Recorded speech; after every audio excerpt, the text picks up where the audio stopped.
একটা পাণ্ডুলিপি মতো তাদের কাছে আছে, ওটা থেকে তারা ছেড়েছে। আর এদারা তুমি কোরআন থেকে দেখালাম আপনাদেরকে, ওনাদের কাছে 5টা পাণ্ডুলিপি।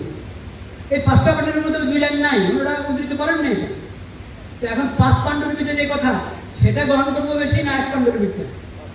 কথা শেষ হয়নি, কথা শেষ হয়নি, শেষ হয়নি।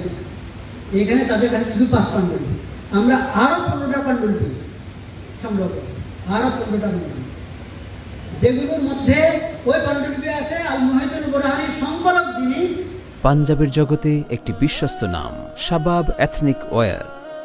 রচয়িতা যিনি, ওনার জীবদ্দশায় ওটা কপি করা হয়েছে। কে কপি করেছে, কোন ফকির, তার নাম আছে, কোন তারিখে করা হয়েছে সেই নাম আছে। এমন একটা নির্ভরযোগ্য একাধিক পাণ্ডুলিপি, এরকম 15 আর 5 20টা পাণ্ডুলিপির মধ্যেও 2 লাইন নাই, শুধু একটা পাণ্ডুলিপিতে 2 লাইন আছে। এখন 20 পাণ্ডুলিপিতে যেটা, এটা যারা পেশ করেছে তারা গলত করলো না তোমরা গলত করলো? আপনারা বুঝতে পেরেছেন বিষয়টা? আমার টেপটা দাও, পাণ্ডুলিপির চেহারাটা কমপক্ষে দেখিয়ে দিই। আমাদের সহপাঠী মুফতি রহিমউদ্দিন চিটাগাঙ্গের, তার ছেলে মৌলানা মোহাম্মদ তাকিম, মাশাআল্লাহ পাণ্ডুলিপির জগতের সাথে তার বেশ ভালো। ওই ভাইকে বা ভাতিজা বলি, ভাতিজাকে বলেছি তুমি একটু পাণ্ডুলিপিগুলো আমাকে সংগ্রহ করে দেবে।